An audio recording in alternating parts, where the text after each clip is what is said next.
Om Namo Bhagavate Vasudevaya. Om Namo Bhagavate Vasudevaya. Om Namo Bhagavate Vasudevaya. We'll begin reading from the Nectar Devotion, The Complete Science of Bhakti-yoga, by His Divine Grace, A.C. Bhaktivedanta, Swami Prabhupada. Srila Prabhupada ki Jai. This is a summary study of Srila Rūpa Gosvāmī's Bhakti-rasāmṛta-sindhu.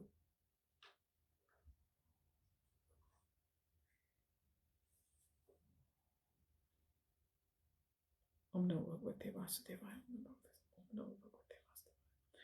So, first of all, there is invocation prayers to the 6 Goswāmīs of Vrindavan.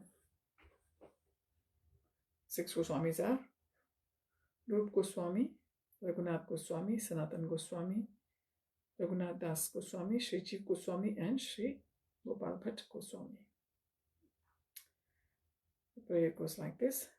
Nana Shastra Vicharanaika Nipunau Shadharma Samsthapakau Lokanam Hitakarinau Tribhuvane Manyau Sharanaikaru Radha Krishna Padaravinda Bhajananandena Mattalikau Vande Rūpa Sanatanau Raghuyugau Shri Jiva Gopalakau.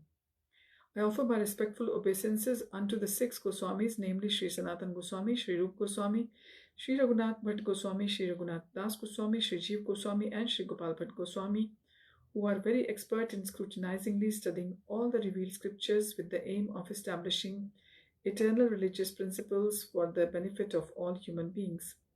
Thus they are honored all over the 3 worlds, and they are worth taking shelter of because they are absorbed in the mood of the gopis and are engaged in the transcendental loving service of Radha and Krishna.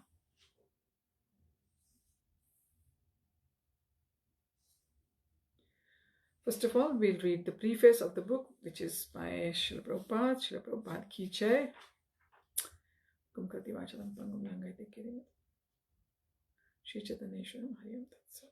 The Nectar of Devotion is a summary study of Bhakti-rasāmṛta-sindhu, which was written in Sanskrit by Srila Rūpa Gosvāmī Prabhupada.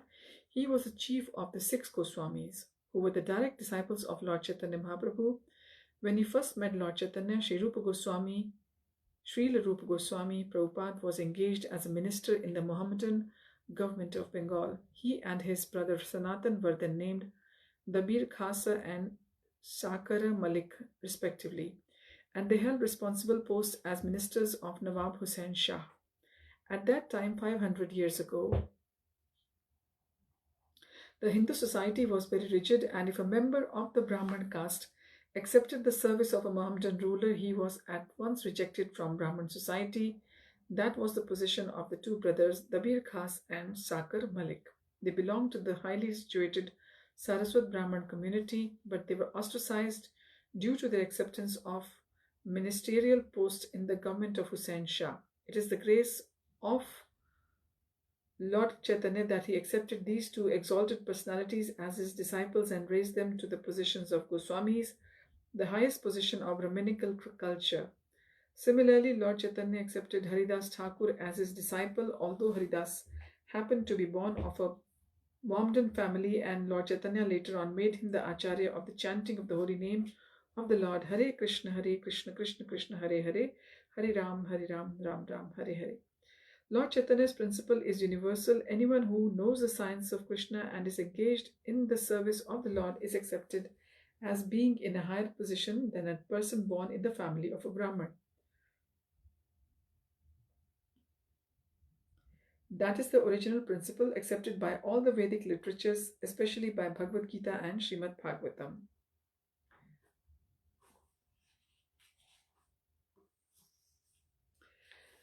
The principle of Lord Chaitanya's movement in educating and elevating everyone to the exalted post of Goswami is taught in the Nectar of Devotion.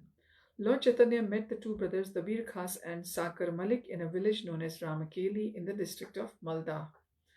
And after that meeting, the brothers decided to retire from government service and join Lord Chaitanya. Dabir Khas, who was later to become Rūpa Gosvāmī retired from his post and collected all the money he had accumulated during his service. It is described in the Chaitanya Charitamrita that his accumulated savings in the gold coins equaled millions of dollars and filled a large boat. He divided the money in a very exemplary manner, which should be followed by devotees, in particular by humanity in general. 50% of his accumulated wealth was distributed to the Krishna conscious persons, namely the Brahmanas and the Vaishnavas. 25% was distributed to relatives, and 25% was kept against emergency expenditures and personal difficulties.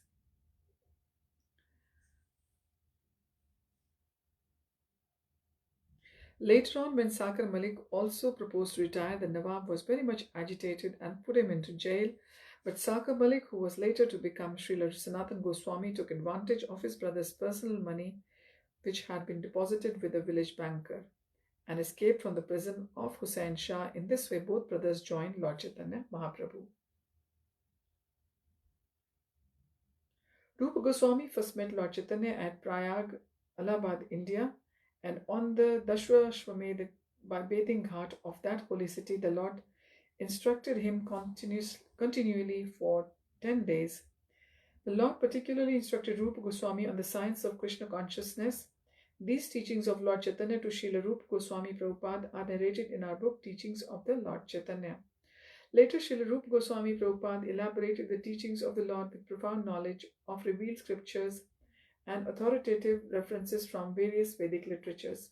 Srila Srinivas Acharya describes in his prayers to the 6 Goswamis that they were all very highly learned scholars, not only in Sanskrit but also in foreign languages such as Persian and Arabic.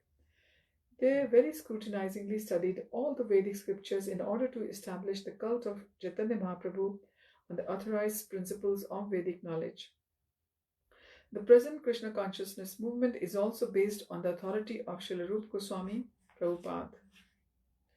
We are therefore generally known as Rupanugas, or followers in the footsteps of Srila Rūpa Goswami Prabhupada. It is only for our guidance that Srila Rūpa Goswami prepared his book Bhakti-rasāmṛta-sindhu, which is now presented in the form of the Nectar of Devotion. Persons engaged in the Krishna consciousness movement may take advantage of this great literature and be very solidly situated in Krishna consciousness. Bhakti means devotional service. Every service has some attractive feature which drives the servitor progressively on and on. Every one of us within this world is perpetually engaged in some sort of service, and the impetus for such service is the pleasure we derive from it. Driven by the affection for his wife and children, a family man works day and night. A philanthropist works in the same way for the love of the greater family, and a nationalist for the cause of his country and countrymen.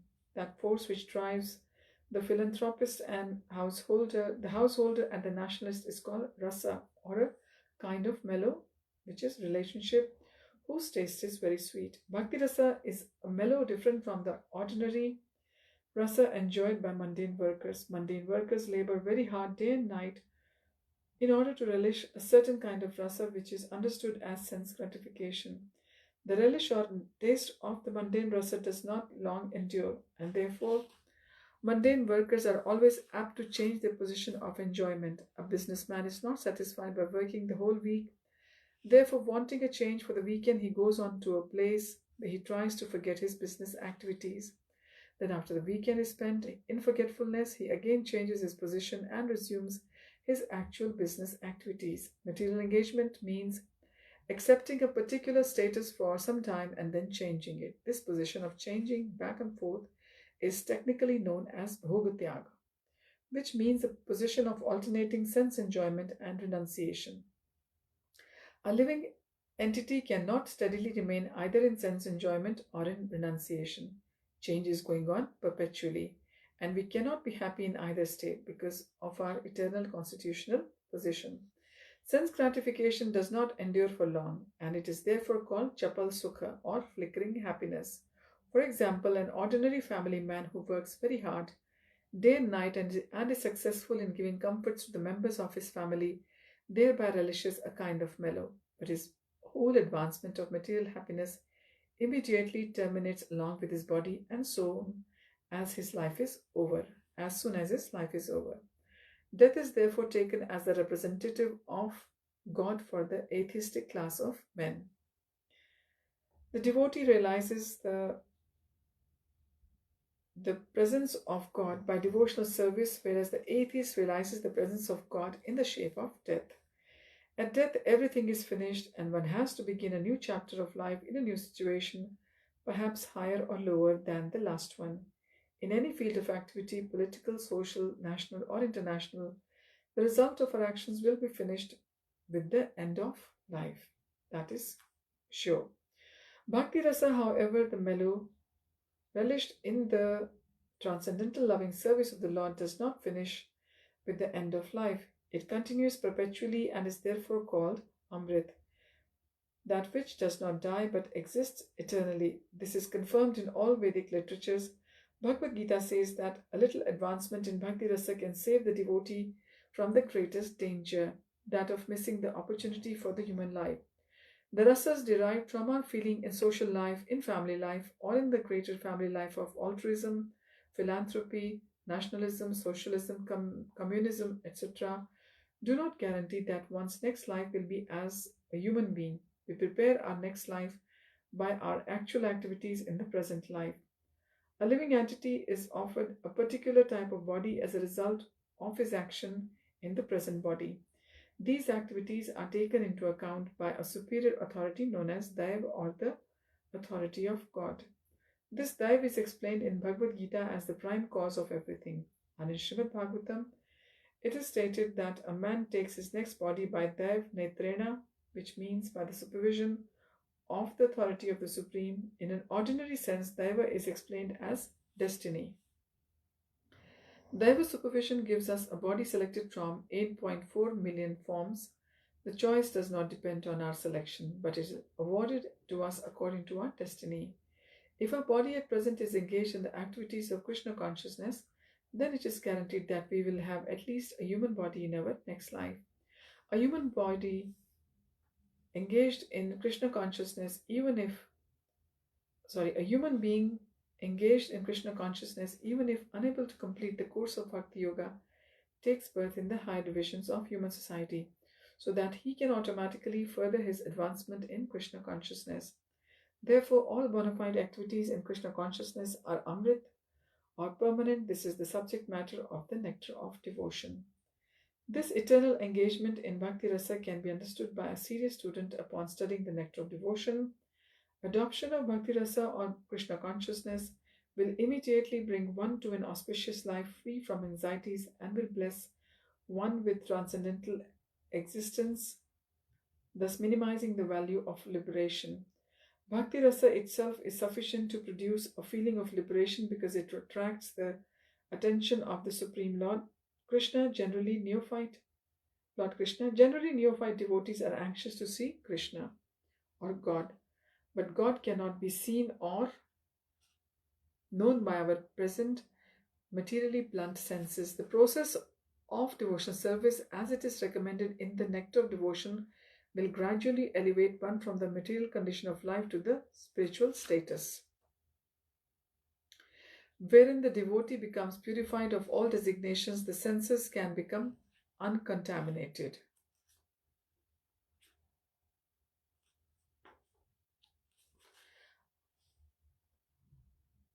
Will become uncontaminated.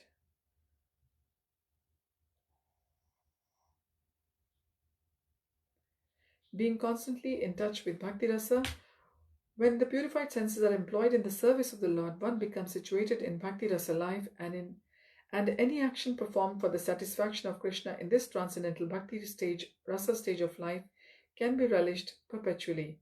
When one is thus engaged in devotional service, all varieties of rasas or mellows turn into eternity. In the beginning, one is trained according to the principles of regulation under the guidance of the Acharya or spiritual master, and gradually, when one is elevated, devotional service becomes automatic and spontaneous eagerness to serve Krishna.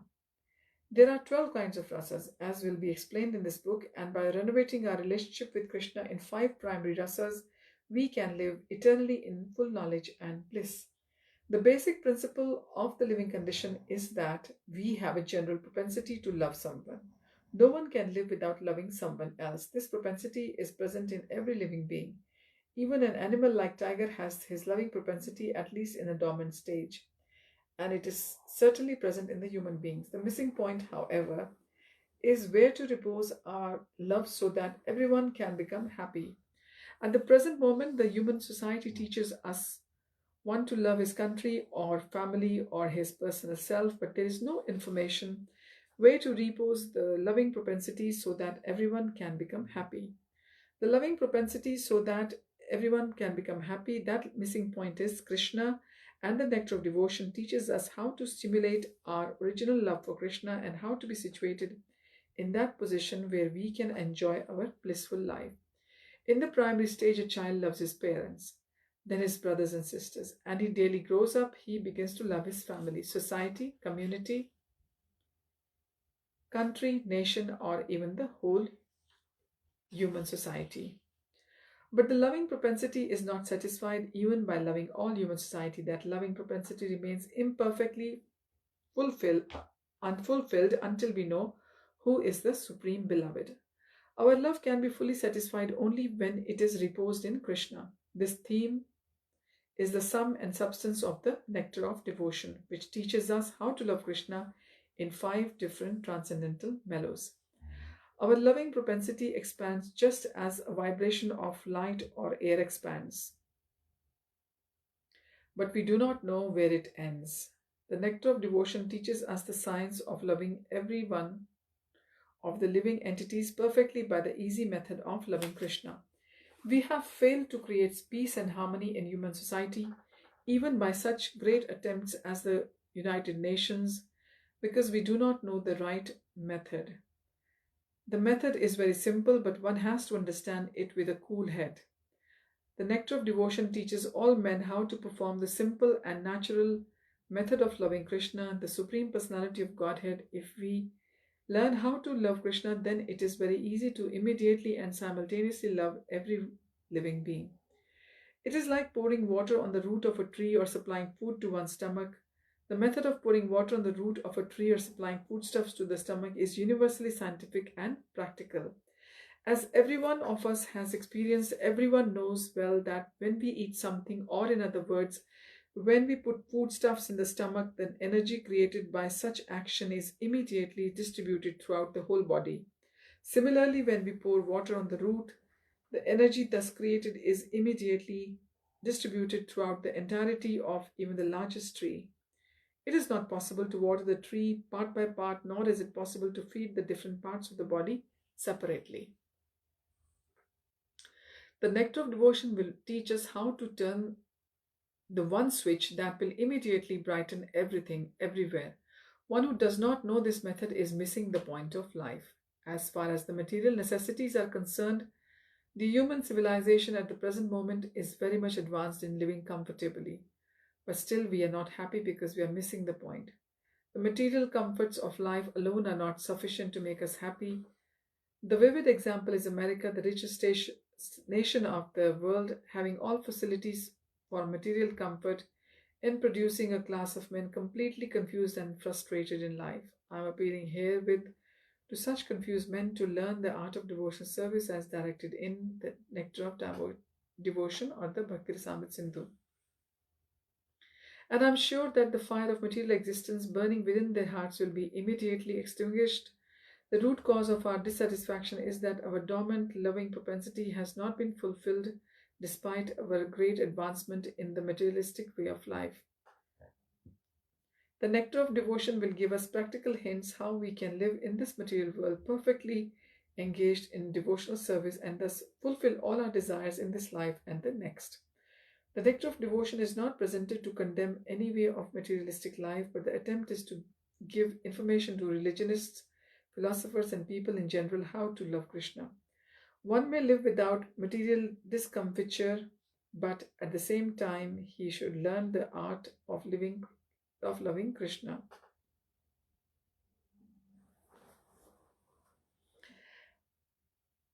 At the present moment, we are inventing so many ways to utilize our propensity to love, but factually, we are missing the real point, Krishna. We are watering all parts of the tree, but missing the tree's root. We are trying to keep our body fit by all the means, but we are neglecting to supply foodstuffs to the stomach. Missing Krishna means missing oneself also.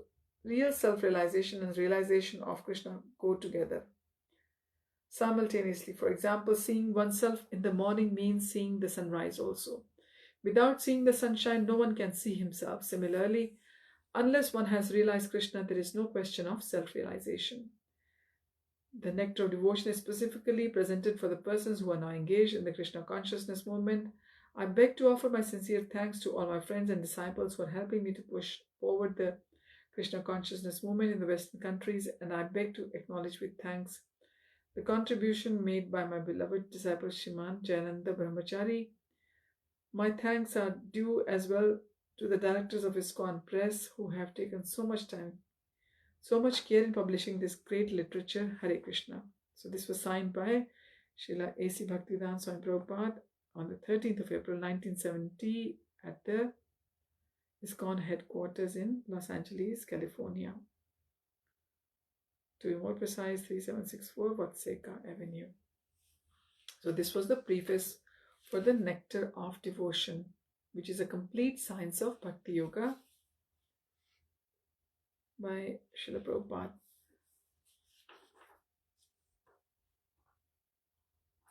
Now we will go towards the introduction of this book. The introduction of Nectar of Devotion is as follows. Invoking auspiciousness, Lord Sri Krishna is the Supreme Personality of Godhead, the cause of all causes, the reservoir of all rasas or relationships, which are called neutrality, that is passive adoration, servitorship, friendship, parenthood, conjugal love, comedy, compassion, fear, chivalry, ghastliness, wonder and devastation. He is a supreme attractive form, and by his universal and transcendental attractive features he has captivated all the gopis headed by Taraka, Palika, Shyama, Lalita, and ultimately Srimati Radharani. Let his lordship's grace be on us so that there may not be any hindrance in the execution of this duty of writing. The nectar of devotion impelled by his divine grace, Shri Srimad Bhaktisiddhanta Saraswati Gosvāmī Prabhupada.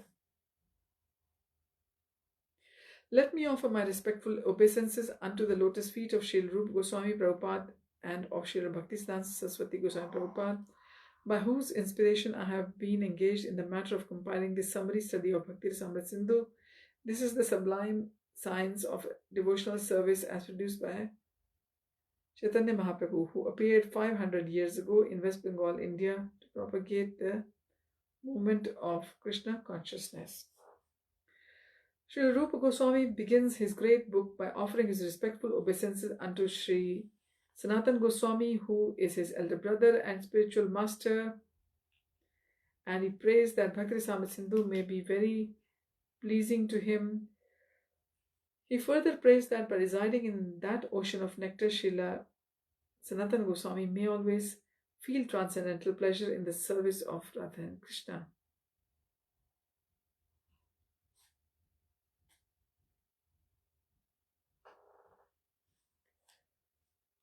May always pray here.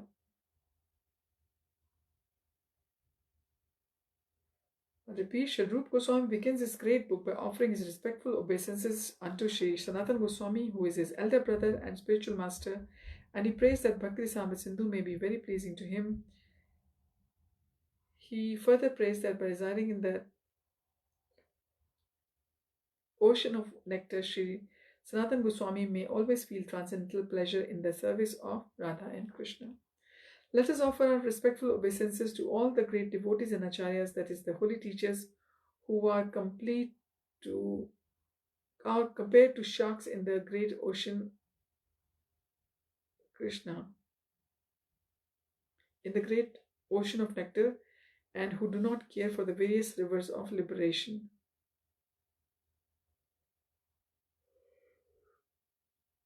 Impersonalists are very fond of merging into the supreme, like rivers that come down and merge into the ocean.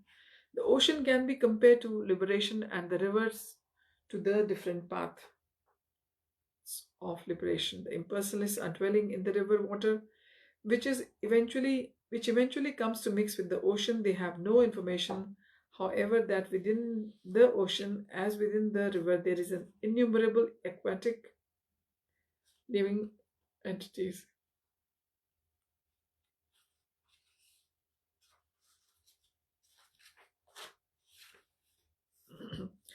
The sharks who dwell in the ocean do not care for the rivers which are gliding down into it.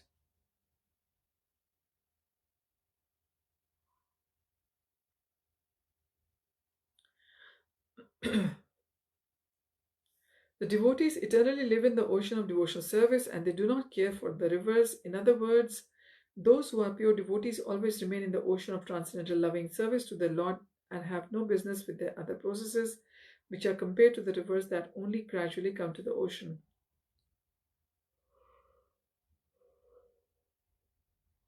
Srila Rūpa Gosvāmī prays to his spiritual master Srila Sanatana Goswami for the protection of Bhakti-rasāmṛta-sindhu, the ocean of the pure nectar of devotional service, from the argumentative logicians who unnecessarily meddle in the science of service to the Lord. He compares their arguments and logic to volcanic eruptions.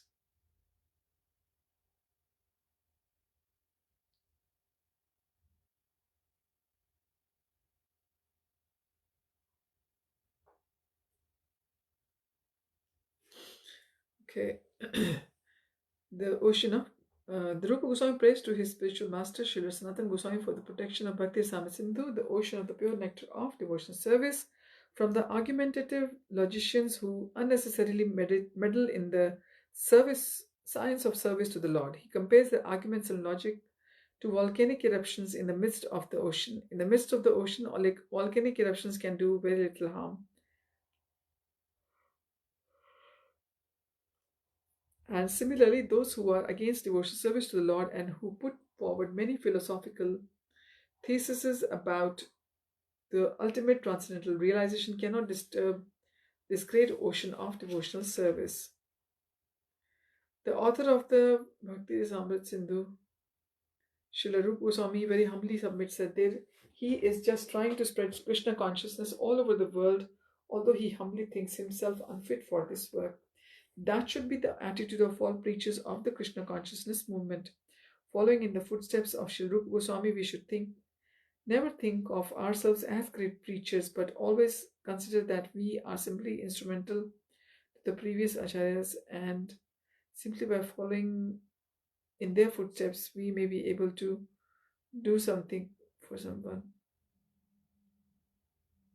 something for the benefit of suffering humanity. Bhakti-rasāmṛta-sindhu is divided into 4 parts, just as the ocean is sometimes divided into 4 parts, and there are different sections within each of these 4 divisions. Originally in Bhakti-rasāmṛta-sindhu, the ocean is divided like a watery ocean.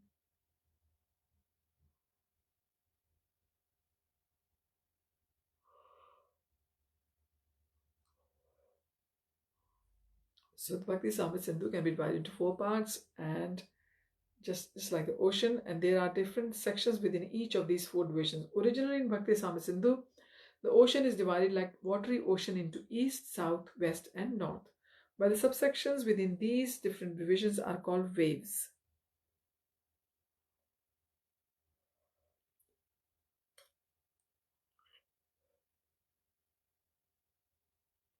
As in the ocean, there are always different waves, either on the eastern side, the southern side, the western side, or the northern side. Bhakti-rasāmṛta-sindhu similarly has different waves. In the first part, there are 4 waves, the first being a general description of the devotional service, the second concerns the regulative principles for executing devotional service, and the third, devotional service in ecstasy, and the fourth is the ultimate goal, which is the love of God. These will be explicitly described along with other with their different symptoms. The authorized descriptions of bhakti or devotional service, following in the footsteps of previous acharyas, can be summarized in the following statement by Srila Rūpa Goswami. First-class devotional service is known by one's tendency to be fully engaged in Krishna consciousness, serving the Lord favorably. The purport is that one may also be in Krishna consciousness unfavorably, but that cannot be counted upon as devotional service. Pure devotional service should be free from all desire of any material benefit or for sense gratification, as these desires are cultivated throughout the fruitive activities and philosophical speculation.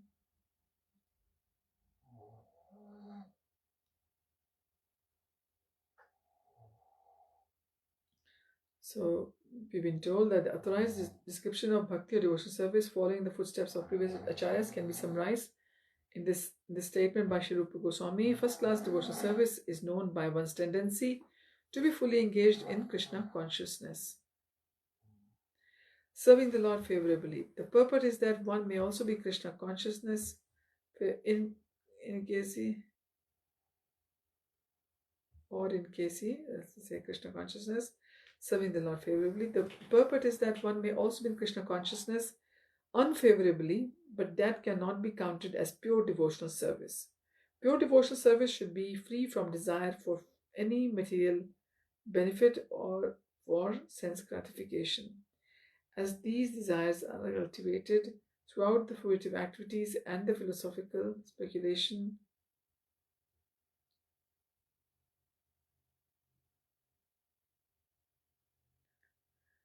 Pure devotional service should be free from the desire of any material benefit or for sense gratification, as these desires are cultivated throughout the fruitive activity and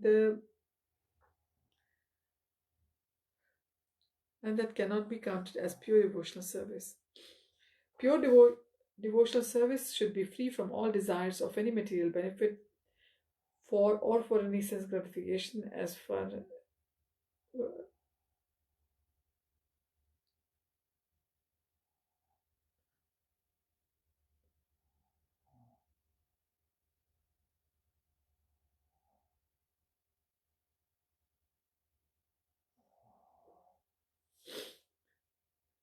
pure devotional service should be free from all desires for any material benefit, for sense gratification, as these desires are cultivated through fruitive activities and philosophical speculation. Generally, people are engaged in different activities to get some material profit, but most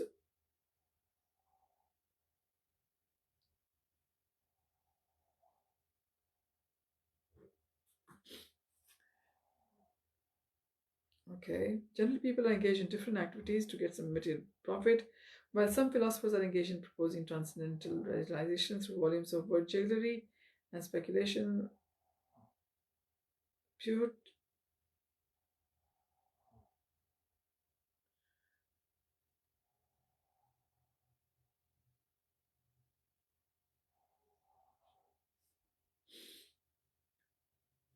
one has to learn Krishna consciousness. Pure devotional service must always be free from such fruitive activities. This is very important to remember. And philosophical speculations. One has to learn Krishna consciousness, one or two devotional service from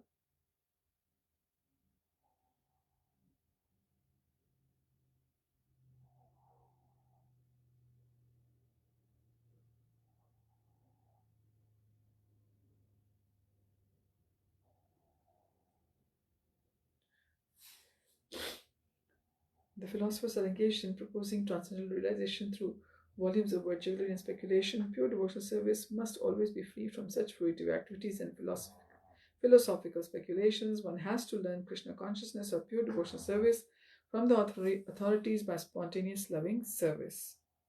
The devotional service is a sort of cultivation. It is not a simply inaction for people who like to be inactive or devotee their time to silent meditation. There are many different methods for people who want this, but cultivation of Krishna consciousness is different. The particular word used by Srila Rūpa Gosvāmī in this connection is anushilana, or cultivation by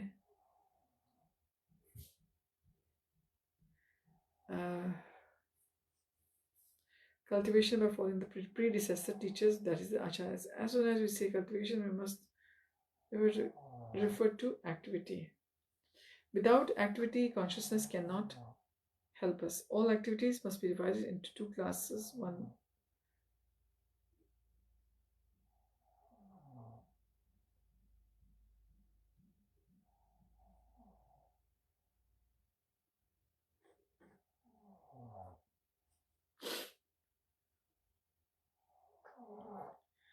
Okay. The particular word used by Srila Gosvāmī in this connection is anushilana, cultivation by following the predecessor teachers or the acharyas. As soon as we say cultivation, we must refer to activity. Without activity, consciousness alone cannot help us. All activities must be divided into two classes. One class may be for achieving a certain goal, and the other class part of the other class may be for avoiding some unfavorable circumstance. In Sanskrit, these activities are called pravritti and nivritti, a positive and negative action. There are many examples of negative action which happen. There are many examples of negative action. For instance, a diseased person has to be cautious and take medicine in order to avoid some unfavorable illness. Those who are cultivating spiritual life and executing devotional service are always engaged in such activity.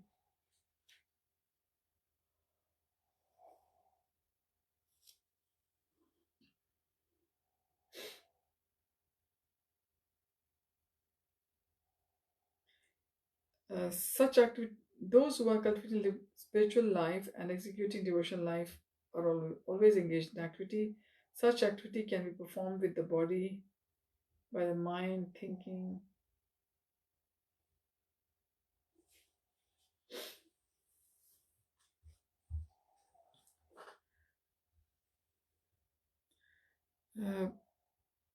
Thinking, feeling, and willing are all activities of the mind. And when we will do something, the activity comes to manifest by the gross bodily senses. Thus, in mental activities, we should always be trying to think of Krishna and try to plan how to please him. Following in the footsteps of the great acharyas and the personal spiritual master, there are activities of the body.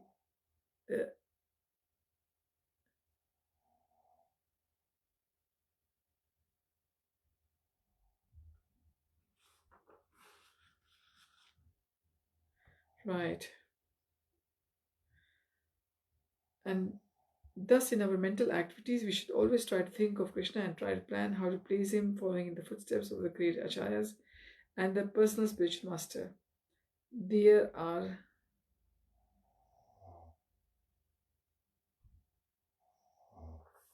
okay. So when we'll do something, the activity comes first.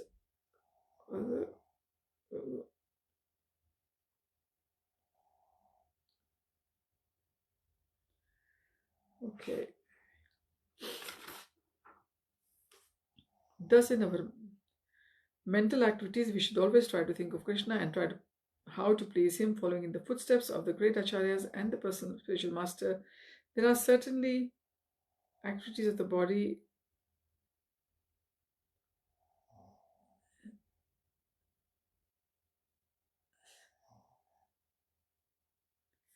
Okay. Following in the footsteps of the great acharyas and the personal spiritual master, there are activities of the body, activities of mind, and activities of speech. A Krishna conscious person engages his words in preaching the glories of the Lord. This is called kirtan. And by his mind, a Krishna conscious person thinks of the activities of the Lord as he is speaking on the battlefield of Kurukshetra or engaging in the various pastimes in Vrindavan with his devotees. In this way, one can always think of the activities of and pastimes of Lord. This is the mental culture of Krishna consciousness. Similarly, we can offer any services with our bodily activities, but all such activities must be in relationship. The relationship is established by connecting oneself with the bona fide spiritual master.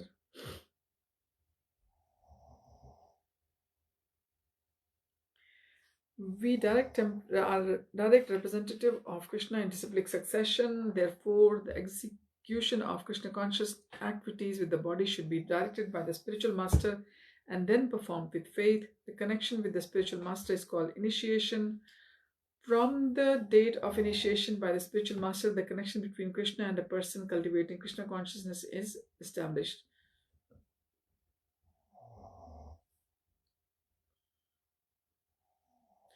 Without initiation by a bona fide spiritual master,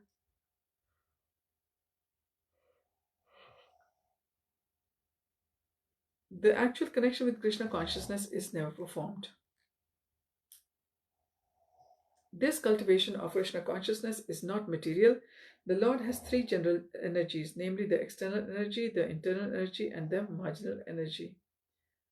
The living entities are called marginal.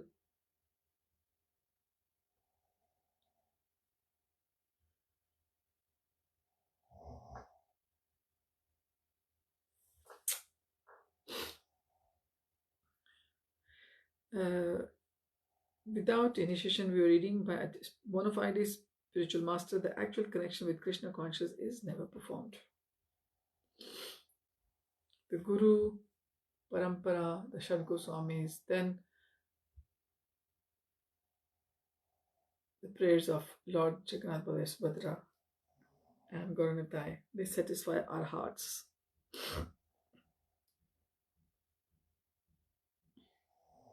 So Prabhupada is telling us here that without initiation by a bona fide spiritual master, the actual connection with Krishna consciousness is never performed. This cultivation of Krishna consciousness is non-material. The Lord has three general energies, namely the external energy, the internal, and the marginal energy. The living entities are called marginal energy, and the living and the cosmic manifestation is the heart of the external or material body.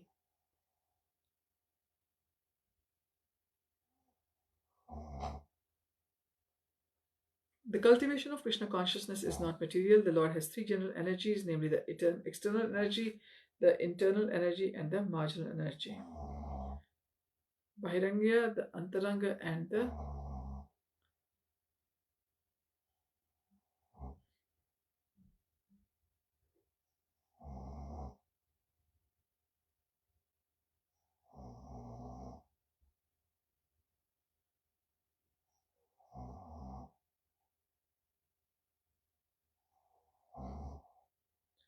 okay. So where were we?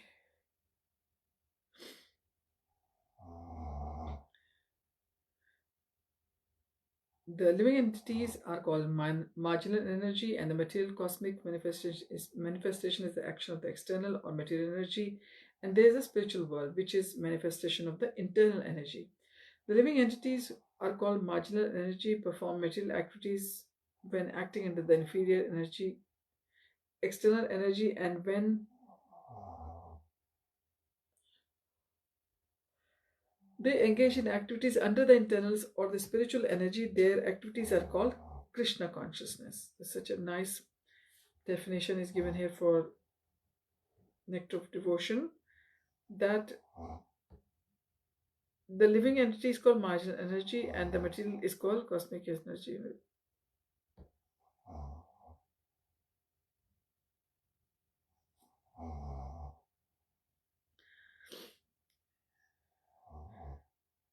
So there is material energy, the spiritual and spiritual world is there, which is a manifestation of the internal energy or the Antaranga Shakti of Lord. The living entities who are called marginal energy perform material activities when under the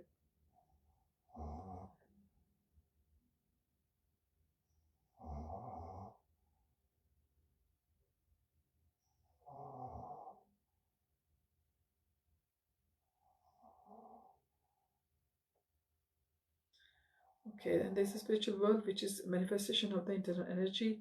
The living entities who are called marginal energy perform material activities when acting under the inferior external energy.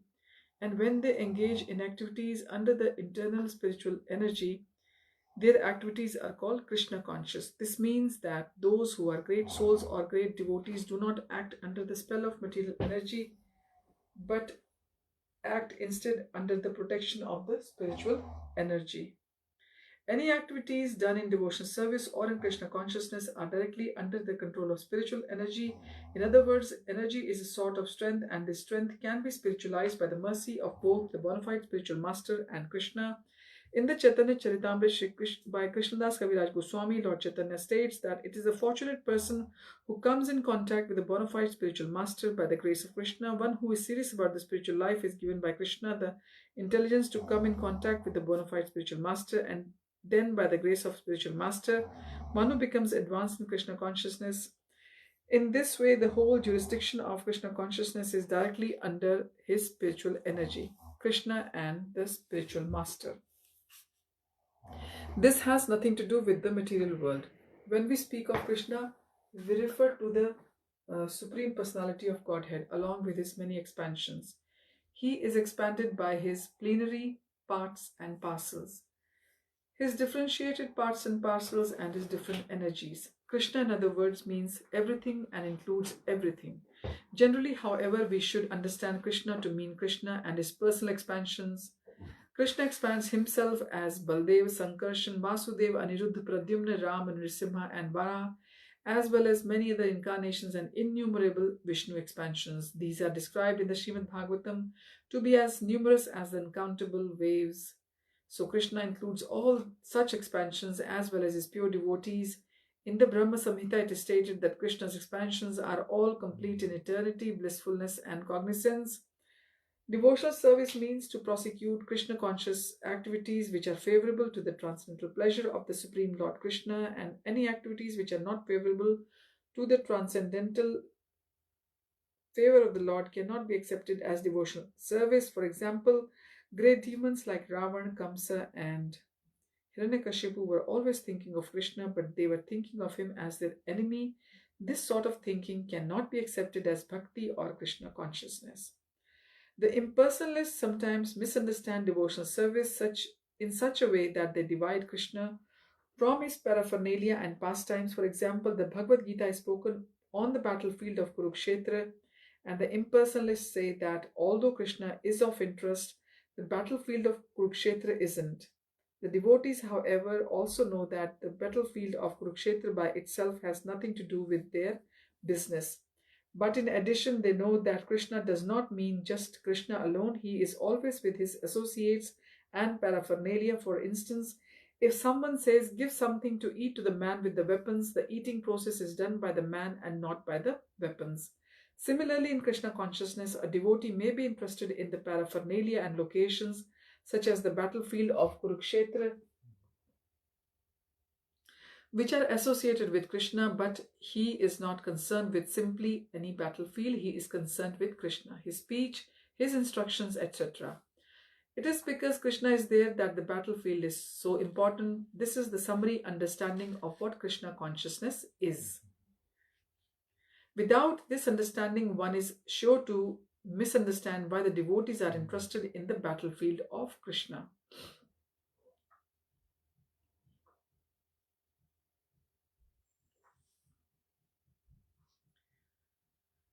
One who is interested in Krishna becomes interested in his different pastimes and activities.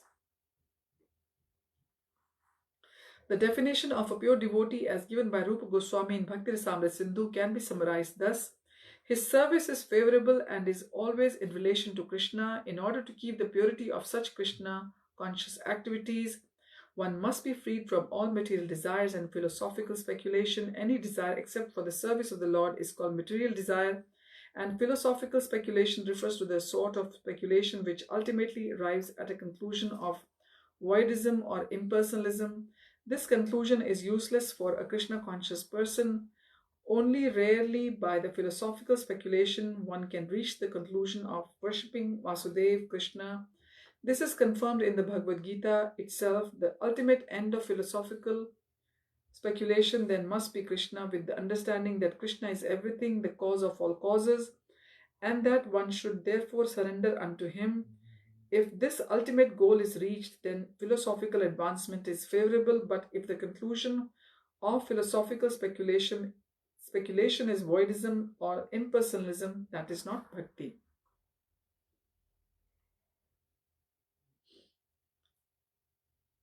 So it is beautifully described here by Srila Prabhupada that the ultimate end of all philosophical speculation must be Krishna, and with the understanding that Krishna is everything, the cause of all causes, and that one should therefore surrender unto him. So if this goal is reached, then the philosophical advancement is favorable. Otherwise, it is voidism or impersonalism, and which is not bhakti. Karma or fruitive activities are sometimes understood to be ritualistic activities. There are many persons who are very much attracted by the ritualistic activities described in the Vedas. But if one becomes attracted simply to ritualistic activities without understanding Krishna, his activities are unfavorable to Krishna consciousness. Actually, Krishna consciousness can be based simply on hearing, chanting, remembering, etc. described in the Srimad Bhagavatam are the 9 different processes, besides which everything done is unfavorable to Krishna consciousness. Thus, one should always be guarding against fall down. Sri Rūpa Gosvāmī has also mentioned in this definition of bhakti the word jnana karmadi. This karmadi or the fruitive work consists of activities which are unable to help one attain to pure devotional service. Many forms of so-called renunciation are also not favorable to Krishna conscious devotional service. Srila Rūpa Gosvāmī has also quoted a definition from the Narad Pancharatra as follows: one should be free from all material designations, and by Krishna consciousness one must be cleansed of all material contamination. He should be restored to his pure identity, in which he engages his senses in the service of the proprietor of the senses, which is Lord Krishna. So when our senses are engaged for the actual proprietor of the senses, that is called devotional service. In our conditional state, our senses are engaged in serving these bodily demands. When the same senses are engaged in executing the order of Krishna, our activities are called bhakti. As long as one identifies himself as belonging to a certain family, a certain society, or a certain person, he is said to be covered with designations. When one is fully aware that he does not belong to any family, society, or country, but is eternally related to Krishna, he then realizes that his energy should be employed not in the interests of so-called family, society, or country, but in the interests of Krishna. This is purity of purpose and the platform of pure devotional service in Krishna consciousness. So next time we will start from reading from the chapter 1, and this book is in 4 parts.